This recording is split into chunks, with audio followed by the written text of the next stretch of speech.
اگرچہ آپ کو معلوم ہے کہ ویسے انسان کو زیادہ مطلوب تو بیٹے ہوتے ہیں کیونکہ اس سے اس کا نام چلتا ہے، لیکن زیادہ محبت بیٹیوں سے ہوتی ہے۔ اس اعتبار سے اگر کوئی بیٹی جو ہے کوئی اپنے باپ سے فرمائش کرے تو بڑا مشکل ہو جاتا ہے باپ کے لیے اپنی بچی کا، اپنی بیٹی کی فرمائش کو رد کرنا۔ اس طریقے سے عرب والوں نے کیا سمجھا، یہ فرشتے جو ہیں خدا کی بیٹیاں ہیں، اور خدا اپنی بیٹیوں کی کسی فرمائش کو رد نہیں کر سکتا۔ اگر یہ جو ہے کسی کی سفارش کر دیں گی تو بس کیا کہنے، پھر اس کا بیڑا پار ہو جائے گا، وہ کامیاب ہو جائے گا۔ اس بنیاد پر انہوں نے فرشتوں کو خدا کی بیٹیاں قرار دیا، ان کی مورتیاں بنائی، لات عزا منات، یہ سب مؤنث نام ہے جیسا کہ میں نے آپ کو بتایا۔ اور صاف انہوں نے کہا وَمَا نَعْبُدُهُمْ إِلَّا لِيُقَرِّبُونَا إِلَى اللَّهِ زُلْفَىٰ، ہم جو ان کو پوجتے ہیں وہ اس لیے کہ یہ ہمیں اللہ سے قریب تر کر دیں۔ اور یہ بھی کہا گیا کہ ہؤلاء شفعاؤنا عند اللہ، یہ اللہ کے ہاں ہمارے شفیع ہوں گے۔ اختیار مطلق تو اللہ کے ہاتھ میں ہے، لیکن کوئی شخص اپنی پیاری بچی کی کسی بات کو رد کرتا ہے؟ اللہ بھی اپنی بیٹیوں کی سفارش کو رد نہیں کرے گا، لہذا ان کی سفارش سے ہمارا بیڑا پار ہو جائے گا۔ اسی طریقے سے بڑے سے بڑا آدمی بھی ہوتا ہے تو اس کے کچھ دوست ہوتے ہیں، ان دوستوں کی بات وہ ٹال نہیں سکتا۔ اس کی وجہ کیا ہے؟ ہر انسان کو معلوم ہو، چاہے بڑے سے بڑا انسان ہو، اسے معلوم ہوتا ہے کہ کسی وقت مجھے ضرورت پیش آ سکتی ہے اپنے دوست کی مدد کی۔ اب اگر میں اپنے دوست کی کوئی بات نہیں مانوں گا تو میری ضرورت کے وقت یہ میرا دوست میرے کام نہیں آئے گا۔ تو دوستیاں پالی جاتی ہیں، باقاعدہ ان کو نبھایا جاتا ہے۔ بھائی بات تو یہ غلط کہہ رہا ہے، صحیح نہیں ہے، لیکن کیا کریں، دوست ہے۔ اب دوست کی بات کو لوٹائی نہیں جا سکتی، ماننی پڑتی ہے۔ اسی سے تصور بنا اللہ کے اولیاء، اللہ کے دوست، جتنے بھی عظیم انسان گزرے کہ جو اپنی جگہ پر اللہ کے بندے تھے، بالکل اللہ کی بندگی ہی پر وہ فخر کرتے تھے، اور وہ اللہ کے سامنے سر تسلیم جو ہے جھکائے رکھتے تھے، لیکن ان کے تقوی، ان کے زہد کی بنا پر انہیں جب اولیاء اللہ قرار دے دیا گیا تو وہ اللہ کے دوست ہیں، اللہ کے ولی ہیں۔ اب یہ کسی سے خوش ہو جائے اور اس کی سفارش کر دے تو بیڑا پار ہو جائے گا، لہذا اولیاء اللہ کو بھی خداؤں کی فہرست میں شامل کر لیا گیا۔ چنانچہ یہ بات تقریباً اجماعی ہے کہ یہ جو قوم نوح کے بت تھے، وہ بت تمام کے تمام اولیاء اللہ، اس قوم کے اندر جو اولیاء اللہ گزرے تھے، بڑے نیک لوگ، زاہد و عابد، اللہ کے محبت کرنے والے، اللہ کے لیے اپنی پوری زندگی لگا دینے والے، ان کے ناموں پر انہوں نے بت گھڑ لیے تھے۔ اب آج ہمارے یہاں یہ صرف کمی ہوئی ہے کہ بت نہیں ہے، لیکن قبروں کے ساتھ وہی معاملہ ہو رہا ہے۔ قبروں کو دھویا جا رہا ہے، دودھ سے دھویا جا رہا ہے، کسی عرق گلاب سے دھویا جا رہا ہے، اور پھر ظاہر بات ہے کہ اس میں سے کوئی ایک گلاس بھر کے لے آئے تو گویا کہ بڑا تبرک اس کو مل گیا، اسے سنبھال کر رکھے گا۔ یہ سارا کام کیا ہو رہا ہے؟ وہ یہی ہے کہ اولیاء اللہ ہیں، اللہ کے اولیاء ہیں، یہ راضی ہو جائیں، یہ خوش ہو جائیں، یہ کسی کی سفارش کر دے تو بیڑا پار ہو جائے گا۔ اس لیے کہ آپ کو معلوم ہے کہ بڑے سے بڑا شخص بھی اپنے دوستوں کی بات تو رد نہیں کر سکتا نا۔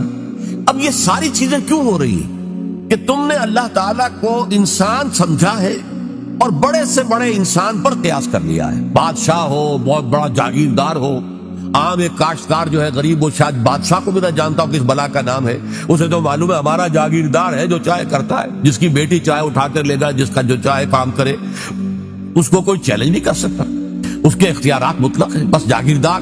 اسی پر انہوں نے قیاس کر کے اللہ تعالیٰ کے ساتھ یا نائبین سلطنت گھڑ لیے، یا اللہ کی بیٹیاں بنا لی، یا اللہ کے بیٹے بنا لیے، یا یہ کہ اولیاء اللہ کے ساتھ وہ معاملہ کرنا شروع کر دیا جو اللہ کے ساتھ کرنا چاہیے۔ یہ ہے اصل سبب، ما قدر اللہ حق قدرہ، وہ اللہ کا اندازہ نہیں کر سکے۔ اللہ کی حکومت کسی کے بل پر قائم نہیں ہے، اللہ کسی کا دست نگر نہیں ہے، اللہ کو کسی کی حمایت کی ضرورت نہیں ہے، اللہ پہ ذات ہی القوی ہے، اسے کسی فرشتے کی حاجت نہیں ہے، جو چاہے جب چاہے بغیر کسی فرشتے کو بیچ میں لائے ہوئے اللہ تعالیٰ کر سکتا ہے، آنے واحد کے اندر اس کا ایک حرف کن ہوگا اور بڑی سے بڑی بات ہو جائے گی۔ ہاں وہ چاہے تو فرشتے کو بھیج دے گا، جاؤ یہ کام اس طرح کر دو، لیکن نہیں، اس سے زیادہ حیثیت فرشتے کی نہیں ہے، وہ اللہ کے فرشتادے ہیں، اللہ کے کارکن ہیں، اس کے سوا کچھ نہیں۔ اولیاء اللہ اللہ کے دوست ہیں، یقیناً کوئی شک نہیں، لیکن یہ کہ ان کے ہاتھ میں اختیار مطلق نہیں ہے کہ جس کو چاہے بخشوا دے۔ اللہ تعالیٰ کا اختیار ہے، وہ جس کی چاہے گا شفاعت سنے گا، مانے گا، جس کو اجازت دے گا وہ صرف شفاعت کے لیے زبان کھول سکے گا۔ یہ ساری چیزیں جو ہے یہ تمام اپنی اپنی جگہ پر بیٹھ جائیں تو پھر شرک کا خاتمہ ہو جائے گا، اللہ تعالیٰ کی عظمت جو ہے وہ دل پر اجاگر ہو جائے گی۔ اب اسی پر قیاس کیجئے، جو اللہ کی عظمت کا اندازہ کر لے، جو اللہ کے حسن و جمال کی کوئی جھلک دیکھ لے، کیا وہ دنیا میں کسی اور شے کا پرستار ہو سکتا ہے؟ اللہ کا حسن، اللہ کا کمال، اللہ کا جمال، اللہ کی قدرت کاملہ، اللہ کا علم کامل اگر کوئی اندازہ ہو جائے تو کیا آپ اپنے نفس کے غلام بن سکیں گے؟ افرأیت من اتخذ الہہ ہواہ، کیا آپ وطن کو معبود بنا سکیں گے؟ ان تازہ خداؤں میں بڑا سب سے وطن ہے، جو پیرہن اس کا ہے وہ مذہب کا کفن ہے۔ کیا آپ نیشنلزم کے بخار میں مبتلا ہو سکیں گے؟ کیسے ممکن ہے؟ کیا کوئی جھوٹا نظریہ جو ہے ایک تصور کے حسن مبہم پر ساری ہستی لٹائی جاتی ہے؟ کمیونسٹوں نے اپنی جانیں دی ہیں کس لیے کہ ایک آئیڈیل خواب ان کو انہوں نے دیکھا کہ کلاس لیس سوسائٹی ہمیں بنانی ہے، جس میں استحصال نہ ہو، جس میں کسی پر جبر نہ ہو، کسی پر ظلم نہ ہو۔ ایک خواب تھا، تصور تھا، وہ ایک دن کے لیے بھی نظام قائم نہیں ہو سکا، لیکن جن لوگوں نے اس تصور کے اور اس خواب کو قبول کر کے جانے دی ہے، آپ ان کا تصور کیجئے۔ ایک تصور کے حسن مبہم پر ساری ہستی لٹائی جاتی ہے، ساری ہستی لٹا دی، لوگوں نے جانے دے دی۔ لیکن یہ کہ اللہ کا اگر انسان کو اللہ کی معرفت کا کچھ حصہ حاصل ہو جائے، اللہ کی قدرت کاملہ، اللہ تعالیٰ کے علم کامل، اللہ تعالیٰ کا ہر جگہ ہر آن موجود ہونا، اللہ کا ہمارے ساتھ ہونا، ہماری رگے جان سے بھی قریب تر ہونا، یہ ساری اس کی صفات کمال جو ہیں، اگر واقعتاً اس کی کوئی جھلک انسان دیکھ پائے، دیکھیے میں کہہ رہا ہوں دیکھ پائے، ایک یہ کہ عقیدہ ہے ہمارا، عقیدہ اور شے ہے، اگر آپ کو یہ محسوس ہونے لگے، اگر یہ آپ کا حال بن جائے، اگر یہ آپ کی وجود کے اندر سرایت کر جائے، تو یہ ہے پھر سب سے اونچا مقام، یہ ہے کہ جس سے پھر آپ بری ہو جائیں گے ہر نوع کے شرک سے۔ کیا فرشتے اور کیا اولیاء اللہ اور کیا انبیاء و رسول، انبیاء و رسول بھی اللہ تعالیٰ کے کام کے اوپر معمور ہے، وہ تو کامتے رہتے تھے کہیں ہم سے کمی نہ ہو جائے، کہیں ایسا نہ ہو کہ ہماری طرف سے تو کوتاہی نہیں ہو رہی، کہیں اللہ تعالیٰ کے ہاں ہم نہ پکڑے جائیں کہ یہ لوگ ایمان اس لیے نہیں لا رہے کہ شاید ہماری طرف سے تبلیغ اور دعوت میں کوئی کمی ہو رہی ہو۔ ان کا حال تو یہ ہوتا تھا۔ اولیاء اللہ کا معاملہ کیا تھا؟ یقیناً انہوں نے اپنی زندگیاں جو ہے لوگوں کو خیر کی طرف دعوت دینے میں صرف کی ہے، لیکن خود ان کی اپنی زندگی دیکھو، مکمل عبد تھے۔ سب سے بڑھ کر یہ کہ محمد الرسول اللہ جو حبیب اللہ ہے صلی اللہ علیہ وسلم، ان کی بھی نسبت عبدیت مقدم ہے، نسبت رسالت مؤخر ہے۔ اشہد ان لا الہ الا اللہ وحدہ لا شریک لہ واشہد ان محمدا عبدہ ورسولہ، عبدیت مقدم ہے، رسالت مؤخر ہے اس پر۔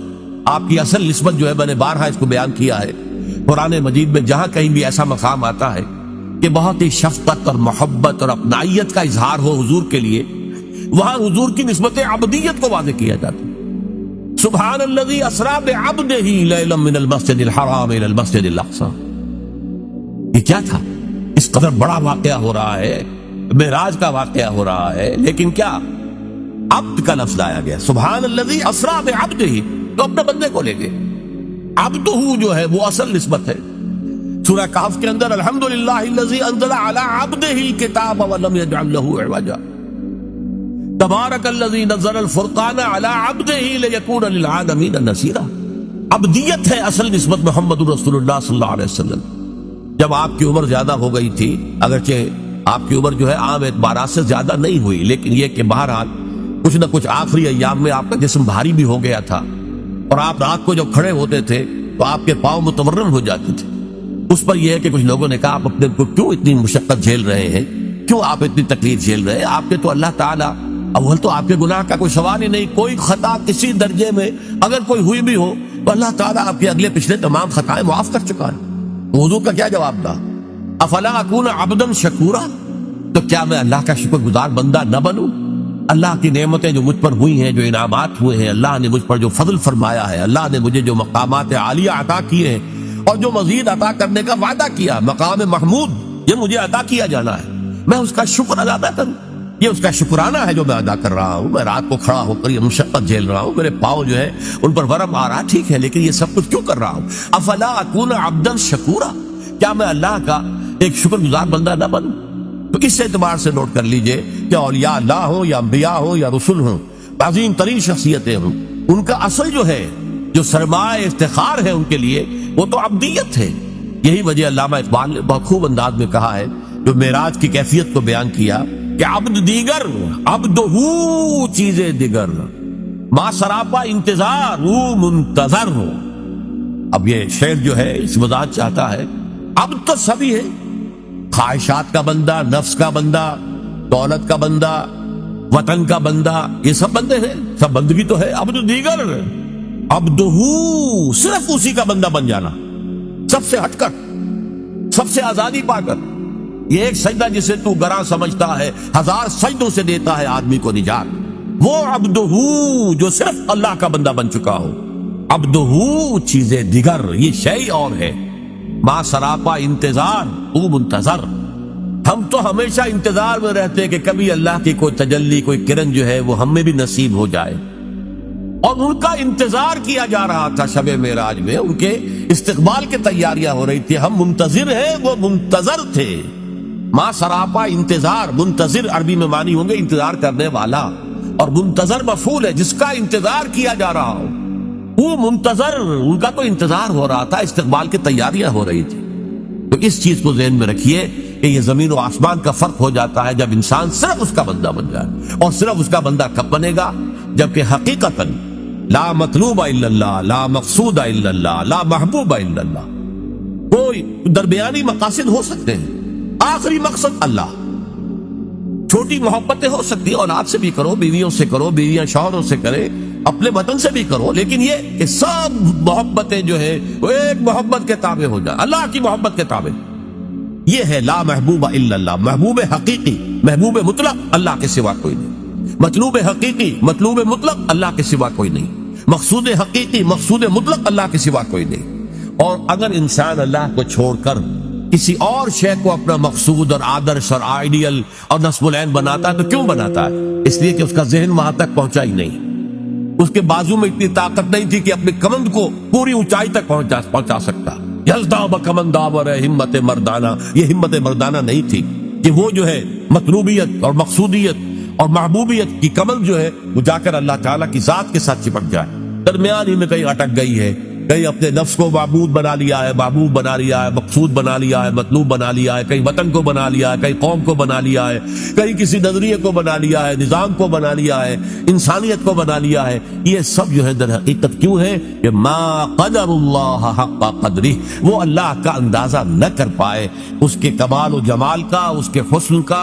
اس کی صفات کمال کا اندازہ نہیں کر پائے۔ دیکھیے قدر جو ہے عربی زبان میں اس کا اردو میں ترجمہ کریں گے، بلکہ انگریزی میں ویلیو، اور جب یہ ورب کے طور پر آئے گا ٹو ایویلیویٹ، ہر شے کی آپ ایک قدر و قیمت کا تعین کرتے ہیں، یہاں یہ ورب کے طور پر آیا، قدر ویلیو ہے، اور قدر جب آیا قدر یقدر، اس کے معنی کیا ہے؟ To evaluate. تو یہ اللہ کا اندازہ نہ کر سکے، اللہ کے صفات و ذات کی کوئی جھلک جو ہے صحیح معنی میں دیکھ نہ سکے، اس لیے ان کی کمند کہیں درمیان میں اٹک کر رہ گئی ہے، ان کا مقصود و مطلوب ذات باری تعالیٰ کے سوا کچھ اور بن گیا ہے۔ اللہ تعالیٰ ہمیں حقیقی معنی میں موحد، توحید پرست ہونے کی توفیق عطا فرمائے۔